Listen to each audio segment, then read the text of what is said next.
నమస్తే అండి, welcome back to our channel journey with Sai all tips. ఇంకా ఈరోజు వీడియో అండి. ఈరోజు అమ్మవారికి అంటే వరాహి అమ్మవారికి చాలా శక్తివంతమైన పంచమి తిథి అండి. అది కూడా మనకి ఈరోజు బుధవారం నాడు రావడం అనేది జరిగింది. ఈ పంచమి తిథి రోజున నిజంగా మనం ఏమేమి పరిహారాలు చేయాలనేది మనం తెలుసుకుంటూ ఉన్నాం మన వీడియోలో. అలాగే ఈ నెల అంటే మనకి వచ్చే డిసెంబర్ నెలలో వచ్చే ఈ పంచమి తిథి అనేది ఆఖరి పంచమి తిథి అండి ఈ సంవత్సరానికి. అందువల్ల మనకి ఎలాంటి ఒక కోరిక తీరలేదు అని అన్నా కూడా మనం ఏమీ బాధపడాల్సిన అవసరం లేదండి. ఖచ్చితంగా మన కోరిక 5 రోజులలో తీరడానికి అవకాశం అనేది ఉంటుంది. ఇంతవరకు కూడా మీరు తీరలేదు, అనుకున్నది అనుకున్నట్టుగా జరగాలి అని ఎవరైతే ఎదురు చూస్తూ ఉన్నారో వాళ్ళు ఖచ్చితంగా ఈరోజు స్టార్ట్ చేయండి ఫ్రెండ్స్. ఈరోజు అమ్మవారికి, వారాహి అమ్మవారికి చాలా శక్తివంతం పంచమి తిథి. ఎందువల్ల మనకి పంచమి తిథి రోజున తెలియజేస్తున్నాము అనంటే, ఈరోజు అమ్మవారి దగ్గర చేసిన ప్రతి పరిహారానికి కూడా మంచి రిజల్ట్ అనేది దక్కిందండి. చాలామంది అక్క పంచమి తిథి గురించి చెప్పండి, మాకు ఎలా చేయాలి ఏంటి అని కూడా అడుగుతున్నారు. అందువల్ల ఈ పరిహారం గురించి ఈరోజు వీడియోలో పూర్తిగా తెలుసుకుందామండి. వీడియోని పూర్తిగా చూడండి. ఇంకా వీడియోలోకి వెళ్ళడానికి ముందుగా మన ఛానల్ని ఎవరైతే కనుక కొత్తగా చూస్తున్నారో వాళ్ళు ప్లీజ్ సబ్స్క్రైబ్ చేసుకోండి ఫ్రెండ్స్. మీకు వీడియో నచ్చితే కనుక ఒక చిన్న లైక్ చేసి మీ ఫ్రెండ్స్కి కూడా షేర్ చేయండి. ఇంకా వీడియోలోకి వెళదాం. ఈరోజు మనకి 24వ తేదీ అండి. 24వ తేదీ బుధవారం నాడు పంచమి తిథి రావడం అనేది జరిగింది. అందువల్ల ఈరోజు రాత్రిలోపు మీరు ఏదైతే కనుక మీ కోరిక ఇన్ని రోజుల నుంచి తీరలేదు, అక్క మేము ఎన్నో పరిహారాలు చేశామక్క తీరలేదు అని చెప్పి విసిగిపోయిన వారు కూడా నిజంగా ఈరోజు ఖచ్చితంగా ఈ పరిహారాన్ని చేయండి ఫ్రెండ్స్. అంటే ఈ రోజు నుంచి ఖచ్చితంగా మనం 5 రోజుల పాటు ఈ పరిహారాన్ని చేయాలి. అంటే పరిహారం అంటే చాలా పెద్ద పరిహారం ఏమీ కాదండి. ఒక పేపర్ మీద మనం రాయగలిగే ఒక శక్తివంతమైన ఒక విషయమేనండి. ఏదైతే కనుక మనం కంటిన్యూస్గా మనం ఒకరోజు చేసి ఆపేయకుండా కన్సిస్టెంట్గా మనం చేస్తూ ఉంటామో అలాంటి విషయాలకి మనకి పవర్ అనేది ఎక్కువగా ఉంటుందండి. రిజల్ట్ కూడా మనం వెంటనే చూడొచ్చు. అలాంటిది అంతేకాకుండా అమ్మవారికి 5 అనే సంఖ్య చాలా ఇష్టమైన సంఖ్య కాబట్టి, అంటే వారాహి అమ్మ పంచమి తిథి రోజున అమ్మవారికి విశేషంగా చేస్తూ ఉంటాం కాబట్టి అలాంటి పంచమి తిథి రోజున మీరు ఈరోజు స్టార్ట్ చేయండి. మీ కోరిక ఏదైతే కనుక ఉందో, మీ సమస్య ఏదైతే ఉందో అది ఏదైనా ఒకటి తీసుకోండి. ఎక్కువగా మిమ్మల్ని బాధ పెట్టే ఒక విషయం ఏదైతే ఉందో అది ఈరోజు స్టార్ట్ చేయండి ఫ్రెండ్స్. ఈరోజు నిజంగా మీరు రాత్రి 12 గంటల లోపైనా సరే మీరు చేసుకోవచ్చు. అంతగా మీకు ముఖ్యంగా చాలా ఎన్ని పనులు ఉన్నా కూడా హోరా సమయంలో స్టార్ట్ చేసుకుంటే చాలా మంచిదండి. అది కూడా రాత్రి 8 గంటల నుంచి 9 గంటల సమయంలో స్టార్ట్ చేసుకోండి ఫ్రెండ్స్. చాలా మంచి రిజల్ట్ అనేది దొరుకుతుందండి ఆ సమయంలో చేసుకోగలిగితే. ఇంకా ఏం చేయాలి అని అంటే కనుక సాధారణంగా అసలు పంచమి తిథి రోజున మనం చేయవలసిన విషయం అనేది చాలామంది అనుకుంటున్నారండి, అయ్యో అమ్మవారి ఫోటో లేదు నా దగ్గర, విగ్రహాలు లేవు, నేను ఎలా పూజ చేయాలక్క అని కూడా చాలామంది అడుగుతున్నారు. కానీ వరాహి అమ్మవారిని నమ్మిన వాళ్ళకి కొంతమంది ఫోటో ఇంటికి తెచ్చుకోవాలన్నా విగ్రహం తెచ్చుకోవాలన్నా సందేహంగా ఉందండి. పెట్టుకోవచ్చా ఫోటోని, పూజించవచ్చా అని కూడా ఆలోచిస్తున్నారు. అలా అంతా ఏమీ లేదు. మీరు విగ్రహాన్ని తెచ్చుకునే పని అయితే ఒక 2 ఇంచులు 2 ఇంచెస్ కానీ 3 ఇంచెస్ సైజులో ఉన్న విగ్రహాన్ని మాత్రమే పెట్టుకోండి. ఎందువల్ల అంటే పెద్ద విగ్రహాలు తెచ్చుకుంటే మన పూజలు రోజు కూడా అభిషేకాలు లాంటివి చేయాలి కాబట్టి మనం చిన్న చిన్న విగ్రహాన్ని తెచ్చి పెట్టుకుంటే అమ్మవారికి మీరు పువ్వులతో అలంకరించుకోవచ్చు. రోజు దీపారాధన చేస్తే సరిపోతుంది. ఏదైనా సరే నైవేద్యం ఏది పెట్టినా కూడా పర్వాలేదు. అందువల్ల పెద్ద విగ్రహాలు పెట్టకూడదు అంటారు. కానీ మనకి ఏ భగవంతుడైనా సరే మనకి ఇంట్లోకి రావాలి అని అన్నా ఆ దేవుడి ఆశీర్వాదం ఉంటేనే విగ్రహాన్నైనా ఫోటో అయినా మనం పెట్టుకోగలమండి. అందువల్ల ధైర్యంతో తెచ్చుకోండి ఫ్రెండ్స్, నమ్మకంతో చేసుకోండి.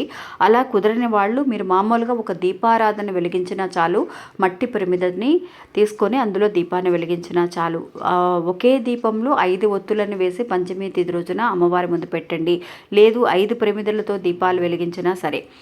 ఇంకా అలా పెట్టిన తర్వాత అమ్మవారికి 5 రకాల పువ్వులను పెట్టండి. లేదు ఒక్క రకం దొరికినా సరే పువ్వులు పెట్టచ్చు. ఒక బెల్లం ముక్కతో నైవేద్యం పెట్టండి చాలు. ఇంకా మనం చేయవలసిన పరిహారం ఏంటి అని అంటే ఈరోజు ఒక వైట్ కలర్ పేపర్ తీసుకోండి ఫ్రెండ్స్. తీసుకొని అందులో మీ కోరిక ఏదైతే ఉందో, మీ సమస్య ఏదైతే ఉందో అది 5 సార్లు రాయండి. తీర్చమని అడగండి. మీ సమస్య ఏదైతే ఉందో, అప్పులు అనేవి ఎక్కువగా ఉన్నాయా, అమ్మ నాకు 10 లక్షల అప్పు ఉంది, నా అప్పును తీర్చు తల్లి, నేను చాలా ఇబ్బందుల్లో ఉన్నాను, మీ కష్టం ఏంటో రాయండి. ఒక 5 సార్లు రాయండి. అమ్మ పలానా సిచ్యువేషన్లో ఉన్నాను, నా పరిస్థితి ఇది, నా కోరిక తీర్చు తల్లి, నిన్నే నమ్ముకున్నాను అని చెప్పి ఒక 5 సార్లు రాయండి ఆ కోరిక సమస్యని. లేదు కోరిక ఏదైనా ఉంది, ఒక సొంత ఇల్లు కట్టుకోవాలి, ఆగిపోయింది మధ్యలో, లోన్ దొరకటం లేదు, అలా ఈఎంఐ కట్టుకోవాలన్న చాలామంది ఏంటి అని అంటే ఒకవేళ లోన్ దొరికినా ఈఎంఐ కట్టుకోక మధ్యలో ఆగిపోయిన వాళ్ళు ఉంటారు. మీ సిచ్యువేషన్ ఏంటో అది క్లియర్గా రాసి అదే పాయింట్ని 5 సార్లు రాయండి. రాసిన తర్వాత ఆ పేపర్ని ఏం చేస్తారనంటే, మీరు ఈరోజు అమ్మవారి ముందు వెలిగిస్తారు కదా, ఒక దీపం అనేది ఉంటుంది కదా, ఆ దీపారాధన దగ్గర, ఆ దీపారాధనకి కింద అయినా సరే ఫస్ట్ పేపర్ని పెట్టేసి రాసేసి, కోరికను రాసేసి ఆ దీపానికి కింద అయినా సరే మీరు పెట్టవచ్చు. ఎప్పుడు కూడా అండి దీపాన్ని మనం ఎలా పెట్టాలి అని అంటే, అలాగే నేల మీద, అంటే మీరు కబోర్డు పూజ గదిలో ఉంటే అలాగే పెట్టకూడదు. ఒక రాగి ప్లేట్ కానీ ఇత్తడి ప్లేట్ కానీ తీసుకోండి. రాగి ప్లేట్ ఇత్తడి ప్లేట్ లేదని అనుకున్న వాళ్ళు మీరు ఒక తమలపాకు మీద కానీ రావి ఆకు మీద కానీ అయినా సరే మీరు ఈ దీపాన్ని పెట్టాలండి.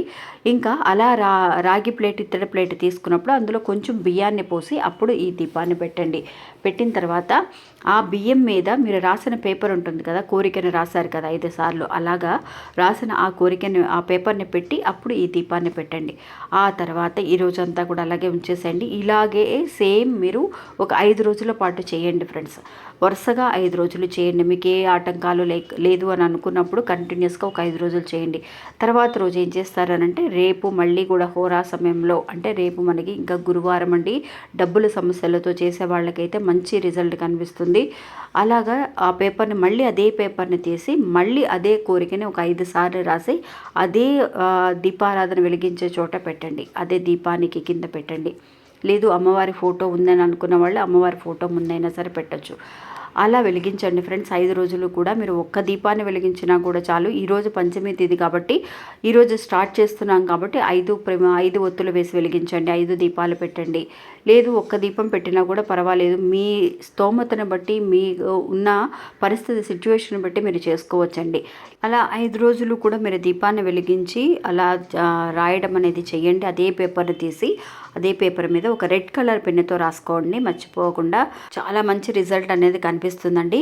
ఇంకా పేపర్ మీద కోరికను రాసే ముందు పేపర్కి 4 పక్కలా కూడా కుంకుమ బొట్లు అనేది పెట్టండి. కుంకుమని బొట్టులాగా పెట్టేసి మధ్యలో కూడా ఒక చుక్కను పెట్టి రాసుకోండి. ఎందువల్లనంటే పంచమికి అమ్మవారికి కుంకుమతో అభిషేకాలు ఎక్కువగా చేస్తూ ఉంటారండి. కుంకుమ అంటే అమ్మవారికి చాలా ఇష్టం. అందువల్ల అలా కుంకుమ బొట్లు పెట్టి అప్పుడు స్టార్ట్ చేయండి. ఖచ్చితంగా 5 రోజులలో మీ కోరిక ఎలాగైనా సరే అమ్మవారు తీర్చుతారు అనేది మీరు 100% నమ్మవచ్చండి. ఆ తర్వాత ఆ పేపర్ని తీసేసి మీరు మామూలుగా ఎక్కడైనా సరే బర్న్ చేసేయచ్చు, లేదంటే చించేసి మీరు ఎక్కడైనా సరే పడేసేయచ్చు. ఇలా ఒక్కసారి చేసి చూడండి. కోరిక తీరలేదు అన్న వాళ్ళు అసలు ఉండరండి. కంటిన్యూస్గా అక్క నేను ఇలా చేశాను, అనేక రకాల పరిహారాలు, అనేక రకాల పూజలు చేస్తున్నామండి. మన నమ్మకమే, మనం వదిలిపెట్టకుండా, ఇప్పుడు జరగలేదు అని చెప్పేసి మానేయకుండా కంటిన్యూస్గా చేస్తున్నాం చూసారా. ఖచ్చితంగా ఎప్పటికైనా సరే మన కోరిక తీరుతుందని నమ్మగలిగితే అంతే చాలు. ఇంకా ఇది అండి ఈరోజు మన వీడియో. ఈ వీడియో కూడా మీ అందరికీ ఎంతో ఉపయోగపడుతుందని అనుకుంటున్నాను. నచ్చితే కనుక ఒక చిన్న లైక్ చేసి సపోర్ట్ చేయండి. నమస్తే. జై వరాహి.